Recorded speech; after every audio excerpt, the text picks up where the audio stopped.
Bonjour, c'est Lionel de ML Conseil. Alors aujourd'hui, on est avec Nico. Bonjour, Alors présente-toi, Nico. je m'appelle Nicolas, j'ai 25 ans. Aujourd'hui, on est dans mon premier achat de résidence principale. Donc ça va être une rénovation d'un appartement auquel j'ai acheté dans le 92. Alors voilà, on est dans un beau quartier du 92. Nico, c'est vraiment un membre très assidu du bunker. Je suis très content qu'il ait pu faire sa première opération. Et maintenant, on va vous la faire visiter. Suivez-nous.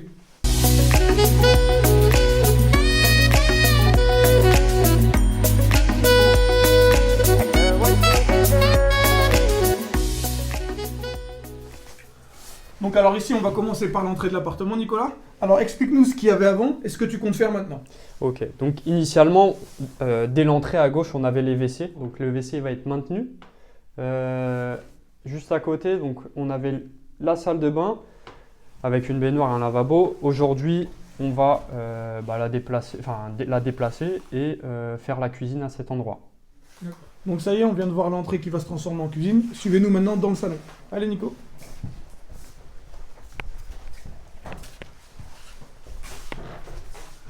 Donc nous voilà maintenant dans le séjour. Alors Nico, présente-nous ton séjour. Alors c'est un séjour qui fait 10 mètres 50 en termes de Un vrai surface. séjour parisien, c'est Ah, 10 mètres 50. Je sais que les gens qui sont en Provence doivent halluciner, mais c'est un beau séjour. C'est un beau séjour, ouais. Franchement, un beau séjour. En tout cas, il est correct, parce que l'appartement fait 33 mètres carrés en tout. Donc, Il est proportionnel à l'appartement, ouais, c'est ça. oui, en plus il est beau, tu as du cachet. Alors vous le voyez pas là, mais il y a un super parquet. Mm. Il est en dessous, donc ça sert à rien de le montrer, il est invisible. Tu as une belle hauteur sous plafond. J'ai 2,70 Voilà, c'est quand même une hauteur sous plafond au-dessus des standards. En plus, on est au 4e étage. au dernier Donc on a étage. Ouais. vraiment quelque chose de lumineux, vraiment d'agréable. Alors comment tu vas l'aménager ton séjour d'après ce que Alors, le séjour. Donc, on va voir dans cet espace-là une table de 4 personnes, plus ou moins, une table à manger. Et dans cet espace, un canapé de 2 personnes. Le séjour n'est pas très grand, donc il faudra optimiser les meubles. Et je vais avoir la télé face au canapé. Le petit plus du séjour, c'est que tout simplement, on a une vue qui donne sur un parc que vous allez pouvoir voir. Alors comme on vous le disait, l'avantage d'être au dernier étage, c'est qu'on a une magnifique vue bien dégagée. On a vraiment un beau parc et cette perspective, elle est vraiment magnifique. Donc maintenant que vous avez vu la vue, qui est vraiment très belle, on vous emmène directement dans la chambre. Donc alors nous voilà dans la chambre, une chambre qui fait 10 mètres carrés.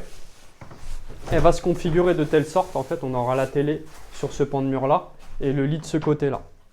On a toujours cette vue sur le parc. Voilà, même vue que vous venez de voir, c'est vraiment magnifique. Et puis tu vas mettre une armoire au bout, je suppose. Exactement, je vais mettre un placard de ce côté là pour créer du rangement pour la Tu as besoin chambre. de rangement, c'est très important, surtout dans les petits logements, quoique c'est pas si petit que ça fait quand même 33 mètres carrés. Mais ici, en général, 33 mètres carrés en 2 pièces, c'est un couple qui l'achète ou un célibataire. Après, on est quand même dans des quartiers assez chers, dans une banlieue assez chère, donc pour un célibataire, ça va être un peu compliqué. Ça risque d'être juste. Ouais. On vous parlera des chiffres dans la prochaine vidéo, une fois que l'appartement sera complètement terminé. Mais ouais, en général, c'est un petit couple qui achète ça parce qu'on est quand même sur des produits haut de gamme. Donc là, vous avez vu une grande partie de l'appartement. C'est vraiment un appartement circulaire qui a été plutôt agréable. Et maintenant, on va vous montrer le dernier challenge de Nico, parce que c'est une petite pièce, c'est la salle de bain.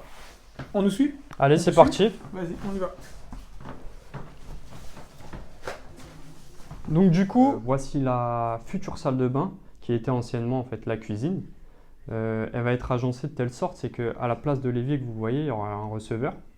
Et lorsqu'on rentrera, on aura le lavabo en face de l'entrée tout simplement. Donc le receveur sur la gauche et le lavabo en face. J'hésite encore à la manière dont je vais agencer cette pièce, que ça soit celle-ci comme la salle de bain. On en discutait avec Lionel et Magid à leur arrivée dans l'appartement. Ils m'ont fait diverses propositions qui sont très intéressantes et que je vais réfléchir. Donc Nico va réfléchir à différentes propositions. Si vous en avez aussi, n'hésitez pas à nous le dire dans les commentaires. Excusez Nico, il n'était pas très à l'aise pour faire cette vidéo, c'est sa première. Et il y aura un super making-of à la fin de cette vidéo pour que vous puissiez vous rendre compte d'à quel point c'est un exercice difficile. Mais avant de vous foutre de la gueule de Nico, mettez des commentaires pour nous dire comment vous auriez aménagé cette cuisine et cette salle de bain. Et on vous dit à bientôt dans la prochaine vidéo sur ML Immobilier. Qui va se transformer en cuisine. Maintenant, suivez-nous, on va dans le salon.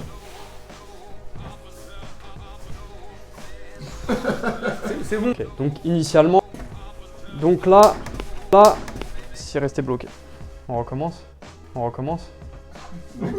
Et donc du coup, là, Donc du coup, ok, donc initialement, super, stressé mais ça va. Il te filme. Yes,